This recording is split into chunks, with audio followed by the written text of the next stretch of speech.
ನಮಸ್ಕಾರ ಸ್ನೇಹಿತರೆ, ಹೇಗಿದ್ರೆ ಎಲ್ಲರೂ ಚೆನ್ನಾಗಿದ್ರೆ ಅಂದ್ಕೊಂಡು ಸ್ನೇಹಿತರೆ, ಎಲ್ರಿಗೂ SP ಮೀಡಿಯಾದ ಮತ್ತೊಂದು ವಿಡಿಯೋಕ್ಕೆ ತಮಗೆಲ್ರಿಗೂ ಸ್ವಾಗತ ಸುಸ್ವಾಗತ. ಸ್ನೇಹಿತರೆ, ಈ 2025ರ ಈ ಒಂದು ವರ್ಷದಲ್ಲಿ ಡಿಸೆಂಬರ್ ತಿಂಗಳು ಕಳೆದು ಹೊಸ ವರ್ಷ ಇನ್ನೇನೋ ಬರಲಿಕ್ಕೆ ಕೆಲವೇ ದಿನಗಳು ಬಾಕಿ ಇದೆ. ಸ್ನೇಹಿತರೆ, ಈ ಡಿಸೆಂಬರ್ 26ರ ನಂತರ ಕುಂಭರಾಶಿಯವರ ಜೀವನದಲ್ಲಿ ಏನೆಲ್ಲ ಬದಲಾವಣೆಗಳನ್ನು ಕಾಣಲಿದ್ದೀರಿ, ಈ ಡಿಸೆಂಬರ್ ತಿಂಗಳ ಕೊನೆಯ ವಾರದಲ್ಲಿ ಉಂಟಾಗ್ತಿರುವಂತಹ ಗ್ರಹ ಸಂಚಾರಗಳು ನಿಮ್ಮ ಜೀವನದ ಮೇಲೆ ಏನೆಲ್ಲ ಪರಿಣಾಮವನ್ನು ಬೀರ್ಬೋದು, ನಿಮ್ಮ ವೃತ್ತಿ, ಆರೋಗ್ಯ, ವೈವಾಹಿಕ ಜೀವನ, ಆರ್ಥಿಕ ಪರಿಸ್ಥಿತಿ, ಕೌಟುಂಬಿಕ ಜೀವನ, ವ್ಯವಹಾರ ಮತ್ತು ಶಿಕ್ಷಣಕ್ಕೆ ಸಂಬಂಧಪಟ್ಟಂತೆಯೇ ಏನೆಲ್ಲ ಬದಲಾವಣೆಗಳನ್ನು ತರಲಿದೆ, ಯಾವುದರಲ್ಲಿ ಶುಭವಾಗಲಿದೆ, ಯಾವುದರಲ್ಲಿ ಬಹಳ ಎಚ್ಚರಿಕೆಯನ್ನು ವಹಿಸಬೇಕು, ಈ ವರ್ಷ ಕಳೆದ ನಂತರ ಈ 2026ರ ಮೊದಲ ವಾರವು ಹೇಗಿರಲಿದೆ ಈ ಕುಂಭರಾಶಿಯವರಿಗೆ ಎಂಬುದನ್ನು ಸಂಪೂರ್ಣವಾಗಿ ಇವತ್ತಿನ ಒಂದು ವಿಡಿಯೋದಲ್ಲಿ ತಿಳಿಸ್ಕೊಡ್ತಾ ಹೋಗ್ತಾನೆ. ಸ್ನೇಹಿತರೆ, ಹಾಗೆ ಯಾವುದಾದರೂ ಸಮಸ್ಯೆಗಳಿದ್ದರೆ ಆ ಸಮಸ್ಯೆಗಳಿಗೆ ಸರಳ ಪರಿಹಾರಗಳನ್ನು ಕೂಡ ಇವತ್ತಿನ ಒಂದು ವಿಡಿಯೋದಲ್ಲಿ ತಿಳಿಸ್ಕೊಡ್ತಾ ಹೋಗ್ತಾನೆ. ಆದ್ದರಿಂದ ವಿಡಿಯೋನ ಸ್ಕಿಪ್ ಮಾಡದೆ ಇಲ್ಲಿಂದ ಕೊನೆ ತನಕ ನೋಡ್ತಾ ಬನ್ನಿ. ಸ್ಕಿಪ್ ಮಾಡಿ ವಿಡಿಯೋನ ನೋಡೋದ್ರಿಂದ ಅಷ್ಟು ಇನ್ಫಾರ್ಮೇಷನ್ ಅರ್ಥ ಆಗೋದಿಲ್ಲ ಸ್ನೇಹಿತರೆ. ಸೊ ಫಸ್ಟಿಂದ ಎಂಡ್ ತನಕ ವಿಡಿಯೋನ ವಾಚ್ ಮಾಡಿ. ಹಾಗೆ ನಮ್ಮ ಈ ವಿಡಿಯೋ ಇಷ್ಟ ಆಗಿತ್ತು ಅಂದರೆ ವಿಡಿಯೋಕ್ಕೆ ಒಂದು ಲೈಕ್ ಮಾಡಿ. ಸ್ನೇಹಿತರೆ, ಯಾರೇನೂ ನಮ್ಮ ಚಾನಲ್ನ ಸಬ್ಸ್ಕ್ರೈಬ್ ಮಾಡ್ಕೊಂಡಿಲ್ಲ ಅವರು ಈಗಲೇ ಸಬ್ಸ್ಕ್ರೈಬ್ ಮಾಡ್ಕೊಳ್ಳಿ. ಸಬ್ಸ್ಕ್ರೈಬ್ ಮಾಡಿಕೊಂಡು ಪ್ರತಿನಿತ್ಯ ವಿಡಿಯೋ ವಾಚ್ ಮಾಡ್ತಿರೋರಿಗೆ ಥ್ಯಾಂಕ್ ಯು ಸೊ ಮಚ್ ಅಂತ ಹೇಳ್ತಾ, ಇನ್ನು ಈ ಡಿಸೆಂಬರ್ ತಿಂಗಳ ಗ್ರಹ ಸಂಚಾರದ ಪ್ರಕಾರ ಹೇಗೆ ಇರಲಿದೆ ಈ ತಿಂಗಳ ಕೊನೆಯ ವಾರವು ಎಂಬುದನ್ನು ಮೊದಲನೇದಾಗಿ ತಿಳ್ಕೊಳ್ತಾ ಬರೋಣ. ಸೂರ್ಯಗ್ರಹದ ವಿಚಾರಕ್ಕೆ ಬರೋದಾದರೆ, ವೃಶ್ಚಿಕ ರಾಶಿಯ 10ನೇ ಮನೆಯಲ್ಲಿ ಡಿಸೆಂಬರ್ 16ರವರೆಗೆ ಇದ್ದಂತಹ ಸೂರ್ಯನು ಅದಾದ ನಂತರ ಧನುಸ್ಸು ರಾಶಿಯ 11ನೇ ಮನೆಗೆ ಡಿಸೆಂಬರ್ 16ರ ನಂತರ ಆಲ್ರೆಡಿ ಪ್ರವೇಶವನ್ನು ಮಾಡಿದ್ದಾನೆ. ಇನ್ನು ಬುಧಗ್ರಹದ ವಿಚಾರಕ್ಕೆ ಬರೋದಾದರೆ, ವೃಶ್ಚಿಕ ರಾಶಿಯ 10ನೇ ಮನೆಯಿಂದ ಧನುಸ್ಸು ರಾಶಿಯ 11ನೇ ಮನೆಗೆ ಡಿಸೆಂಬರ್ 29ರಂದು ಅಂದರೆ ಈ ಕೊನೆಯ ವಾರದಂದು ಬುಧನು ರಾಶಿ ಬದಲಾವಣೆಯನ್ನು ಧನುಸ್ಸು ರಾಶಿಗೆ ಮಾಡುವ ಕಾರಣ ಸಾಕಷ್ಟು ಬದಲಾವಣೆಗಳನ್ನು ಕೂಡ ಈ ಕುಂಭರಾಶಿಯವರು ನಿಮ್ಮ ಜೀವನದ ಮೇಲೆ ಕಾಣ್ತಾ ಬರ್ತೀರಿ. ಇದು ನಿಮ್ಮ ಜೀವನದ 2026ರವರೆಗೂ ಕೂಡ ಸ್ವಲ್ಪ ಅಂಶಗಳು ಮುಂದುವರಿತು ಹೋಗ್ತವೆ. ಸ್ನೇಹಿತರೆ, ಇನ್ನು ಶುಕ್ರಗ್ರಹದ ವಿಚಾರಕ್ಕೆ ಬರೋದಾದರೆ, ವೃಶ್ಚಿಕ ರಾಶಿಯ 10ನೇ ಮನೆಯಿಂದ ಧನುರ್ ರಾಶಿಯ 11ನೇ ಮನೆಗೆ ಡಿಸೆಂಬರ್ 20ರಂದು ಶುಕ್ರನು ರಾಶಿ ಬದಲಾವಣೆಯನ್ನು ಆಲ್ರೆಡಿ ಮಾಡಿದ್ದಾನೆ. ಇದರಿಂದಲೂ ಕೂಡ ಸಾಕಷ್ಟು ಬದಲಾವಣೆಗಳನ್ನು ಕಾಣ್ತಾ ಬರ್ತೀರಿ ಈ ತಿಂಗಳ ಕೊನೆವರೆಗೂ ಕೂಡ.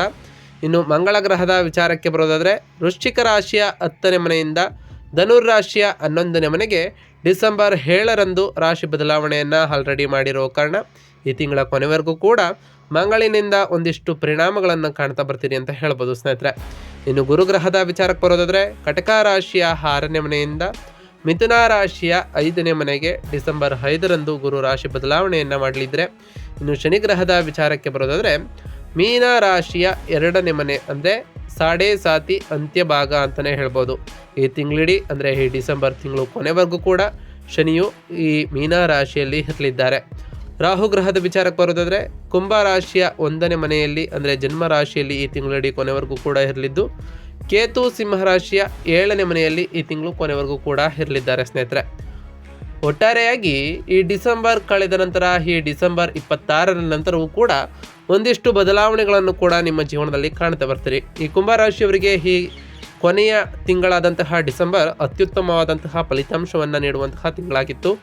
ಡಿಸೆಂಬರ್ 5ರಂತೆಯೇ ಗುರು 5ನೇ ಮನೆಗೆ ಅಂದರೆ ಸಂತಾನ ಮತ್ತು ವಿದ್ಯಾಸ್ಥಾನದಲ್ಲಿ ಬದಲಾಗೋ ಕಾರಣ, ಹಾಗೆ ಕುಜ ರವಿ ಶುಕ್ರರು 11ನೇ ಮನೆಗೆ ಅಂದರೆ ಲಾಭಸ್ಥಾನದಲ್ಲಿ ಸೇರೋ ಕಾರಣ ನಿಮಗೆ ಭರ್ಜರಿಯಾದಂತಹ ಯಶಸ್ಸು ಮತ್ತು ಆರ್ಥಿಕ ಲಾಭಗಳು ಕೂಡ ದೊರೀತಾ ಬಂದಿವೆ. ಸ್ನೇಹಿತರೆ, 1ನೇ ಮನೆಯಲ್ಲಿ ರಾಹು ಮತ್ತು 7ನೇ ಮನೆಯಲ್ಲಿ ಕೇತು ಇರೋದರಿಂದ ವೈಯಕ್ತಿಕ ಮತ್ತು ದಾಂಪತ್ಯ ಜೀವನದಲ್ಲಿ ಸಣ್ಣ ಪುಟ್ಟ ಏರುಪೇರುಗಳಿದ್ರೂ ಕೂಡ ಇತರ ಗ್ರಹಗಳ ಬಲದಿಂದ ನೀವು ಅದನ್ನು ಸಮರ್ಥವಾಗಿ ನಿಭಾಯಿಸ್ತಾ ಹೋಗ್ತೀರಿ. ಸ್ನೇಹಿತರೆ, ಅದರಲ್ಲೂ ಈ ತಿಂಗಳ ಕೊನೆವರೆಗೂ ಕೂಡ ಈ ರೀತಿಯ ಪರಿಣಾಮಗಳನ್ನು ನಿಮ್ಮ ಜೀವನದಲ್ಲಿ ಕಾಣ್ತಾ ಬರ್ತೀರಿ. ಇನ್ನು ವೃತ್ತಿ ಮತ್ತು ಉದ್ಯೋಗದಲ್ಲಿ ಈ ಡಿಸೆಂಬರ್ 26ರ ನಂತರ ಹೇಗಿರಲಿದೆ ಅಂತ ನೋಡ್ತಾ ಬರೋದಾದರೆ, ಉದ್ಯೋಗಿಗಳಿಗೆ ಈ ತಿಂಗಳು ಬಹಳ ಉತ್ತಮವಾದಂತಹ ತಿಂಗಳಾಗಿತ್ತು.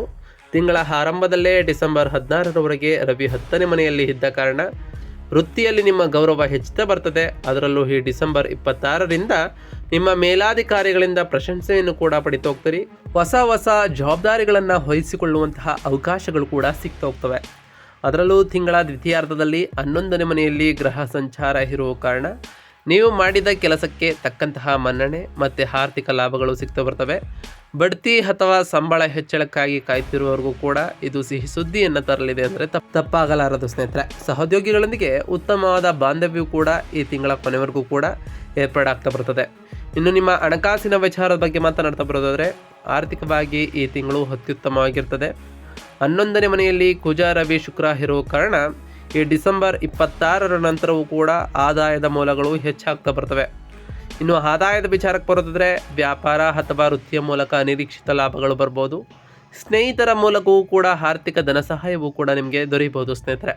ಇನ್ನು ಖರ್ಚುಗಳ ವಿಚಾರಕ್ಕೆ ಬರೋದಾದರೆ ಖರ್ಚುಗಳನ್ನು ಈ ಟೈಮ್ನಲ್ಲಿ ಹತೋಟಿಯಲ್ಲಿ ಇಡಬೇಕಾಗಿರ್ತದೆ. ಏಕೆಂದರೆ 2ನೇ ಮನೆಯಲ್ಲಿ ಶನಿ ಇದ್ದರೂ ಲಾಭಸ್ಥಾನ ಬಲವಾಗಿರೋ ಕಾರಣ ಲಾಭಗಳು ಬರ್ತದೆ, ಆದರೆ ಖರ್ಚುಗಳು ಹತೋಟಿಯಲ್ಲಿ ಇರ್ತದೆ. ಆದರೆ ಉಳಿತಾಯದ ಕಡೆ ಹೆಚ್ಚಿನ ಗಮನ ಹರಿಸುವುದು ಕೂಡ ಈ ರಾಶಿಯವರಿಗೆ ಮುಖ್ಯವಾಗಿರಬೇಕು. ಇನ್ನು ಹೂಡಿಕೆಗಳ ವಿಚಾರಕ್ಕೆ ಬರೋದ್ರೆ ಹೊಸ ಹೂಡಿಕೆಗಳಿಗೆ ಇದು ಸುವರ್ಣ ಕಾಲ ಅಂತ ಹೇಳ್ಬೋದು. ಶೇರ್ ಮಾರ್ಕೆಟ್ ಅಥವಾ ಮ್ಯೂಚುವಲ್ ಫಂಡ್ಗಳ ಮೂಲಕ ಉತ್ತಮವಾದ ಲಾಭ ಬರುವಂತಹ ಸಾಧ್ಯತೆಯೂ ಕೂಡ ಈ ರಾಶಿಯವರಿಗೆ ಇರಲಿದೆ. ಇನ್ನು ಕುಟುಂಬ ಮತ್ತು ಸಂಬಂಧಗಳ ವಿಚಾರಕ್ಕೆ ಬರೋದಾದರೆ ಕೌಟುಂಬಿಕ ಜೀವನ ಬಹಳ ಆನಂದಮಯವಾಗಿರಲಿದೆ. ಗುರು 5ನೇ ಮನೆಯಲ್ಲಿ ಇರುವುದರಿಂದ ಸಂತಾನ ಅಪೇಕ್ಷಿತರಿಗೆ ಸಂತಾನ ಪ್ರಾಪ್ತಿಯ ಯೋಗವೂ ಕೂಡ ಬರಲಿದ್ದು ಮಕ್ಕಳ ವಿದ್ಯಾಭ್ಯಾಸ ಅಥವಾ ವೃತ್ತಿಯಲ್ಲಿ ಪ್ರಗತಿಯನ್ನು ಕೂಡ ಕಾಣ್ತಾ ಬರ್ತೀರಿ. ಸ್ನೇಹಿತರೊಂದಿಗೆ ಸೇರಿ ಪ್ರವಾಸಕ್ಕೆ ಹೋಗುವಂತಹ ಅವಕಾಶಗಳು ಕೂಡ ಸಿಗಲಿದ್ದು, ಆದರೆ 7ನೇ ಮನೆಯಲ್ಲಿ ಕೇತು ಮತ್ತು 1ನೇ ಮನೆಯಲ್ಲಿ ರಾಹು ಇರೋದರಿಂದ ಜೀವನ ಸಂಗಾತಿಯೊಂದಿಗೆ ಸಣ್ಣ ಪುಟ್ಟ ಭಿನ್ನಾಭಿಪ್ರಾಯಗಳು ಬರ್ಬೋದು. ನಿಮ್ಮ ಅಹಂಕಾರ ಅಥವಾ ಕೋಪವನ್ನು ಕಡಿಮೆ ಮಾಡಿಕೊಂಡ್ರೆ ದಾಂಪತ್ಯ ಜೀವನವೂ ಕೂಡ ಬಹಳ ಸುಖಮಯವಾಗಿರ್ತದೆ ಅಂತ ಹೇಳ್ಬೋದು ಸ್ನೇಹಿತರೆ. ಇನ್ನು ಆರೋಗ್ಯದ ವಿಚಾರಕ್ಕೆ ಬರೋದಾದರೆ ಆರೋಗ್ಯದ ವಿಚಾರದಲ್ಲಿ ಈ ಡಿಸೆಂಬರ್ 26ರ ನಂತರವೂ ಕೂಡ ಎಚ್ಚರಿಕೆ ಅಗತ್ಯವಾಗಿರ್ತದೆ. 11ನೇ ಮನೆಯಲ್ಲಿ ಗ್ರಹಗಳ ಸಂಚಾರದಿಂದ ಹಳೆಯ ಅನಾರೋಗ್ಯ ಸಮಸ್ಯೆಗಳಿಂದ ಮುಕ್ತಿ ಸಿಗ್ತದೆ. ನೀವು ತುಂಬ ಉತ್ಸಾಹದಿಂದ ಇರ್ತೀರಿ, ಆದರೆ ಈ ಟೈಮ್ನಲ್ಲಿ ಎಚ್ಚರಿಕೆ ಅಗತ್ಯವಾಗಿರ್ತದೆ. 1ನೇ ಮನೆಯಲ್ಲಿ ರಾಹು ಇರೋದ್ರಿಂದ ಮಾನಸಿಕ ಆತಂಕ ಅಥವಾ ತಲೆನೋವಿನಂತಹ ಸಮಸ್ಯೆಗಳು ಕೂಡ ಬಾಧಿಸ್ಬೋದು ಸ್ನೇಹಿತರೆ. ಯೋಗ ಅಥವಾ ಧ್ಯಾನ ಮಾಡುವುದು ಉತ್ತಮ. ಇದು ನಿಮ್ಮ ದೈಹಿಕ ಶಕ್ತಿ ಮತ್ತು ಮಾನಸಿಕ ಶಕ್ತಿಯನ್ನು ವೃದ್ಧಿ ಮಾಡೋದ್ರ ಜೊತೆಗೆ ನಿಮ್ಮ ಆರೋಗ್ಯವನ್ನು ಉತ್ತಮವಾಗಿಡಲು ಪ್ರಯತ್ನವನ್ನು ಮಾಡ್ತಾ ಬರ್ತದೆ ಸ್ನೇಹಿತರೆ. ಇನ್ನು ವ್ಯಾಪಾರ ಮತ್ತು ವ್ಯವಹಾರದ ವಿಚಾರಕ್ಕೆ ಬರೋದಾದರೆ ವ್ಯಾಪಾರಿಗಳಿಗೆ ಇದು ಲಾಭದಾಯಕವಾದಂತಹ ತಿಂಗಳು ಅಂತ ಹೇಳ್ಬೋದು. 11ನೇ ಮನೆಯಲ್ಲಿ ಗ್ರಹಗಳ ಬಲದಿಂದ ವ್ಯಾಪಾರದಲ್ಲಿ ಲಾಭಗಳು ಗಣನೀಯವಾಗಿ ಹೆಚ್ಚುತ್ತಾ ಬರ್ತದೆ. ಹೊಸ ಒಪ್ಪಂದಗಳು ಕುದುರುತ್ತಾ ಬರ್ತದೆ. ವ್ಯಾಪಾರ ವಿಸ್ತರಣೆಗೆ ಇದು ಸರಿಯಾದ ಸಮಯವೂ ಕೂಡ ಆಗಲಿದೆ. ಅದರಲ್ಲೂ ಪಾಲುದಾರಿಕೆ ವ್ಯವಹಾರ ಮಾಡುವುದವರಿಗೆ ಪಾಲುದಾರರೊಂದಿಗೆ ಸೇರಿ ಹೊಸ ಯೋಜನೆಗಳನ್ನು ರೂಪಿಸ್ಕೊಳ್ತಾ ಹೋಗ್ತೀರಿ. ಮಾರುಕಟ್ಟೆಯಲ್ಲಿ ನಿಮ್ಮ ವ್ಯಾಪಾರಕ್ಕೆ ಒಳ್ಳೆಯ ಹೆಸರು ಕೂಡ ಸಿಗಲಿದ್ದು ಈ ಡಿಸೆಂಬರ್ 26ರ ನಂತರವೂ ಕೂಡ ಉತ್ತಮವಾದ ಲಾಭಗಳನ್ನು ಪಡಿತಾ ಹೋಗ್ತೀರಿ ಸ್ನೇಹಿತರೆ. ಇನ್ನು ವಿದ್ಯಾರ್ಥಿಗಳ ವಿಚಾರಕ್ಕೆ ಬರೋದಾದರೆ ವಿದ್ಯಾರ್ಥಿಗಳಿಗೆ ಇದು ಅದ್ಭುತವಾದಂತಹ ಸಮಯ ಅಂತಲೇ ಹೇಳ್ಬೋದು. 5ನೇ ಮನೆಯಲ್ಲಿ ಗುರು ವಿದ್ಯಾಕಾರಕನಾಗಿ ಇರೋದರಿಂದ ಓದಿನಲ್ಲಿ ಆಸಕ್ತಿ ಮತ್ತು ಏಕಾಗ್ರತೆ ಹೆಚ್ಚುತ್ತಾ ಬರ್ತದೆ. ಸ್ಪರ್ಧಾತ್ಮಕ ಪರೀಕ್ಷೆಗಳಿಗೆ ತಯಾರಾಗ್ತಿರೋರಿಗೂ ಕೂಡ ಉತ್ತಮವಾದ ಯಶಸ್ಸು ಕೂಡ ಸಿಗಲಿದೆ. ಅದರಲ್ಲೂ ಈ ಡಿಸೆಂಬರ್ 26ರ ನಂತರ ಉನ್ನತ ವ್ಯಾಸಂಗಕ್ಕಾಗಿ ವಿದೇಶಕ್ಕೆ ಹೋಗಬೇಕು ಅಂತ ಬಯಸಿರೋರಿಗೂ ಕೂಡ ಶುಭ ಫಲಿತಾಂಶಗಳು ಸಿಗಲಿದೆ. ಸೃಜನಶೀಲ ಕ್ಷೇತ್ರದಲ್ಲಿ ಕೆಲಸ ಮಾಡುತ್ತಿರೋರಿಗೂ ಕೂಡ ಉದ್ಯೋಗಿಗಳಿಗೆ ಮತ್ತು ವಿದ್ಯಾರ್ಥಿಗಳಿಗೆ ಹೆಚ್ಚು ಲಾಭಗಳು ಕಾಣಲಿದೆ, ಅನುಕೂಲವೂ ಕೂಡ ಸಿಗಲಿದೆ. ಅದರಲ್ಲೂ ಹೊಸ ಹೊಸ ಕೌಶಲ್ಯಗಳನ್ನು ಕಲಿಬೇಕು ಅಂದ್ಕೊಂಡಿರೋರು ಕೂಡ ಈ ಡಿಸೆಂಬರ್ 26ರ ನಂತರ ಒಂದಿಷ್ಟು ಸಕಾರಾತ್ಮಕ ಬದಲಾವಣೆಗಳು ಕಾಣಲಿದೆ, ಒಂದಿಷ್ಟು ಎಚ್ಚರಿಕೆ ಸೂಚನೆಗಳನ್ನು ಕೂಡ ನೀಡಲಿದೆ ಸ್ನೇಹಿತರೆ. ಒಟ್ಟಾರೆಯಾಗಿ ಈ ತಿಂಗಳು ನೀವು ಅನುಸರಿಸಬೇಕಾದಂತಹ ಪರಿಹಾರ ಕ್ರಮಗಳೇನು, ಈ ಡಿಸೆಂಬರ್ 26ರ ನಂತರ ಗ್ರಹಗಳ ಅನುಕೂಲಕ್ಕಾಗಿ ಮತ್ತು ದೋಷ ಪರಿಹಾರಕ್ಕಾಗಿ ಏನೆಲ್ಲ ಕ್ರಮಗಳನ್ನು ಕೈಗೊಂಡ್ರೆ ಒಳ್ಳೆಯದು ಎಂಬುದನ್ನು ಈಗ ತಿಳಿಸ್ಕೊಡ್ತಾ ಹೋಗ್ತೇನೆ. ಗಮನವಿಟ್ಟು ನೋಡ್ತಾ ಬನ್ನಿ ಸ್ನೇಹಿತರೆ. ಮೊದಲನೇದಾಗಿ ಶನಿ ದೋಷ ನಿವಾರಣೆಗಾಗಿ 2ನೇ ಮನೆಯಲ್ಲಿರುವಂತಹ ಸಾಡೆ ಸಾತಿ ಅಂತ್ಯದ ಶನಿಯ ಇರೋ ಕಾರಣ ಶನಿದೇವರ ಪ್ರಭಾವವನ್ನು ತಗ್ಗಿಸಲು ಪ್ರತಿ ಶನಿವಾರದಂದು ಬಡವರಿಗೆ ಅನ್ನದಾನ ಅಥವಾ ವಸ್ತ್ರದಾನವನ್ನು ಮಾಡಿ ಪ್ರತಿ ಶನಿವಾರದಂದು ಓಂ ಶಂ ಶನೈಶ್ವರಾಯ ನಮಃ ಎಂಬ ಮಂತ್ರವನ್ನು ಜಪಿಸಿ ಸ್ನೇಹಿತರೆ. ನಿಮಗೆ ಸಾಧ್ಯವಾದರೆ ಶನಿದೇವರ ದೇವಾಲಯಕ್ಕೆ ತೆರಳಿ ಶನಿದೇವರಿಗೆ ಪ್ರಿಯವಾಗಿರುವಂತಹ ಕಪ್ಪು ಎಳ್ಳಿನ ಬತ್ತಿಯನ್ನು ಶನಿದೇವರ ದೇವಸ್ಥಾನದಲ್ಲಿ ಹಚ್ಚೋದ್ರಿಂದ ಸಾಕಷ್ಟು ಉತ್ತಮವಾದ ಫಲಿತಾಂಶಗಳನ್ನು ಕಾಣ್ಬೋದಾಗಿದೆ ಸ್ನೇಹಿತರೆ. ಇನ್ನು ಗುರುಗ್ರಹದ ವಿಚಾರಕ್ಕೆ ಬರೋದಾದರೆ 5ನೇ ಮನೆಯ ಗುರುವಿನ ಅನುಗ್ರಹಕ್ಕಾಗಿ ಪ್ರತಿ ಗುರುವಾರದಂದು ಸಾಯಿಬಾಬಾ ಅಥವಾ ದತ್ತಾತ್ರೇಯ ಸ್ವಾಮಿಯನ್ನು ಅಥವಾ ಗುರು ರಾಘವೇಂದ್ರ ಸ್ವಾಮಿಯವರನ್ನು ಆರಾಧಿಸಿ ಸ್ನೇಹಿತರೆ. ಇದರಿಂದ ಗುರುರಾಯರ ಆಶೀರ್ವಾದವೂ ಕೂಡ ಸಿಗಲಿದ್ದು, ಹಾಗೆ ಪ್ರತಿದಿನ ಗುರುವಾರದಂದು ಓಂ ಗುರುಭ್ಯೋ ನಮಃ ಎಂಬ ಮಂತ್ರವನ್ನು ಜಪಿಸುವುದರ ಜೊತೆಗೆ ಗುರುಗಳು ಮತ್ತು ಹಿರಿಯರ ಆಶೀರ್ವಾದವನ್ನು ಪಡೆದುಕೊಳ್ಳಿ ಸ್ನೇಹಿತರೆ. ಪ್ರತಿ ಗುರುವಾರದಂದು ನಿಮ್ಮ ಕೈಲಾದಷ್ಟು ಬಡವರಿಗೆ ದಾನವನ್ನು ಮಾಡಿ ಸ್ನೇಹಿತರೆ. ಇನ್ನು ನಿಮ್ಮ ವಿಘ್ನಗಳು ನಿವಾರಣೆಯಾಗಲು ಪ್ರತಿದಿನ ಗಣಪತಿಯನ್ನು ಪೂಜಿಸಿ ಗಣಪನಿಗೆ ಪ್ರಿಯವಾಗಿರುವಂತಹ ಗರಿಕೆ ಹುಲ್ಲನ್ನು ಅರಿಸಿ ಪೂಜೆಯನ್ನು ಮಾಡೋದರಿಂದ ಸಾಕಷ್ಟು ಬದಲಾವಣೆಗಳನ್ನು ನಿಮ್ಮ ಜೀವನದಲ್ಲಿ ಕಾಣ್ತಾ ಬರ್ತೀರಿ. ಪ್ರತಿಯೊಂದು ಕಾರ್ಯದಲ್ಲೂ ಆ ವಿಘ್ನ ವಿನಾಯಕನು ನಿಮಗೆ ಯಶಸ್ಸನ್ನು ತಂದುಕೊಡಲಿದ್ದಾರೆ ಸ್ನೇಹಿತರೆ. ಇನ್ನು ರಾಹುಕೇತು ದೋಷ ನಿವಾರಣೆಗಾಗಿ 1 ಮತ್ತು 7ನೇ ಮನೆಯಲ್ಲಿ ರಾಹುಕೇತುಗಳ ಪ್ರಭಾವವನ್ನು ತಗ್ಗಿಸಲು ಮಂಗಳವಾರ ಅಥವಾ ಶುಕ್ರವಾರದಂದು ದುರ್ಗಾ ದೇವಿಯನ್ನು ಪೂಜಿಸಿ ಸ್ನೇಹಿತರೆ. ಪ್ರತಿ ಶುಕ್ರವಾರದಂದು ತಾಯಿ ಜಗನ್ಮಾತೆಯಾದಂತಹ ಲಕ್ಷ್ಮೀ ದೇವಿಗೆ ಬಿಳಿ ಹೂಗಳನ್ನು ಅರ್ಪಿಸಿ ಪೂಜೆಯನ್ನು ಸಲ್ಲಿಸೋದ್ರಿಂದ ಆ ಲಕ್ಷ್ಮೀ ದೇವಿಯ ಕೃಪೆಗೂ ಕೂಡ ನೀವು ಪಾತ್ರರಾಗಬಹುದಾಗಿದೆ. ಇದರಿಂದ ನಿಮ್ಮ ಮನೆಯಲ್ಲಿ ಸುಖ ಸಮೃದ್ಧಿಯ ಜೊತೆಗೆ ಸಂಪತ್ತು ಕೂಡ ಹೆಚ್ಚಾಗಲಿದೆ ಸ್ನೇಹಿತರೆ. ನಾವು ಈಗ ತಿಳಿಸ್ಕೊಟ್ಟಿರುವಂತಹ ಈ ಎಲ್ಲ ಸರಳ ಪರಿಹಾರಗಳನ್ನು ಈ ರಾಶಿಯವರು ಮಾಡಿದ್ದೇ ಆದರೆ ನಿಮ್ಮ ಜೀವನದಲ್ಲಿ ಸಾಕಷ್ಟು ಬದಲಾವಣೆಗಳನ್ನು ಕಾಣ್ತಾ ಬರ್ತೀರಿ. ಈ ಡಿಸೆಂಬರ್ 26ರ ನಂತರವೂ ಕೂಡ ಒಳ್ಳೆಯ ಫಲಿತಾಂಶಗಳನ್ನೇ ಕಾಣ್ತಾ ಬರ್ತೀರಿ ಸ್ನೇಹಿತರೆ.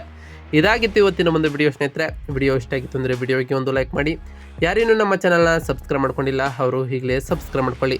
ಸಬ್ಸ್ಕ್ರೈಬ್ ಮಾಡಿಕೊಂಡು ಪ್ರತಿನಿತ್ಯ ವಿಡಿಯೋನ ವಾಚ್ ಮಾಡ್ತಿರೋರಿಗೆ ಥ್ಯಾಂಕ್ ಯು ಸೊ ಮಚ್ ಅಂತ ಹೇಳ್ತಾ, ಹಾಗೆ ನಿಮ್ಮ ಕುಂಭ ರಾಶಿಯ ಫ್ರೆಂಡ್ಸ್ಗಳು ಯಾರ್ಯಾರು ಇದ್ದರೆ ಅವ್ರಿಗೂ ಕೂಡ ಈ ವಿಡಿಯೋನ ಶೇರ್ ಮಾಡಿ. ಇದರಿಂದ ಅವರೂ ಕೂಡ ಅವರವರ ರಾಶಿಯ ಬಗ್ಗೆ ತಿಳ್ಕೊಳ್ಳೋಕ್ಕೆ ಸಹಾಯವಾಗ್ತದೆ ಅಂತ ಹೇಳ್ತಾ, ಹಾಗೆ ಕಮೆಂಟ್ನಲ್ಲಿ ಓಂ ಶನೈಶ್ವರಾಯ ನಮಃ, ಓಂ ಅಂಗರಾಯಕಾಯ ನಮಃ, ಓಂ ಗುರುಭ್ಯೋ ನಮಃ, ಓಂ ಲಕ್ಷ್ಮೀನಾರಾಯಣಾಯ ನಮಃ, ಓಂ ಗಣಪತಿಯೇ ನಮಃ ಎಂದು ಕಮೆಂಟ್ ಮಾಡಿ ಸ್ನೇಹಿತರೆ. ಆ ಶನಿದೇವರು, ಮಂಗಳದೇವ, ಗುರುದೇವ, ಲಕ್ಷ್ಮೀನಾರಾಯಣ, ಗಣಪ ನಿಮಗೆ ಆಯುಷ್ಯ ಆರೋಗ್ಯ ಸಮೃದ್ಧಿಗಳನ್ನು ಕೊಟ್ಟು ಕಾಪಾಡಲಿ. ರಾಹುಕೇತುವಿನ ಸಕಾರಾತ್ಮಕ ಅನುಗ್ರಹವೂ ಕೂಡ ನಿಮಗೆ ಉಂಟಾಗಲಿ ಅಂತ ದೇವರಲ್ಲಿ ಕೇಳ್ಕೊಳ್ತಾ ಇವತ್ತಿನ ಒಂದು ವಿಡಿಯೋನ ಮುಗಿಸ್ತಿದ್ದೀನಿ ಸ್ನೇಹಿತರೆ. ಸಿಗ್ತೀನಿ ಮತ್ತೊಂದು ವಿಡಿಯೋದೊಂದಿಗೆ. Thank you for watching.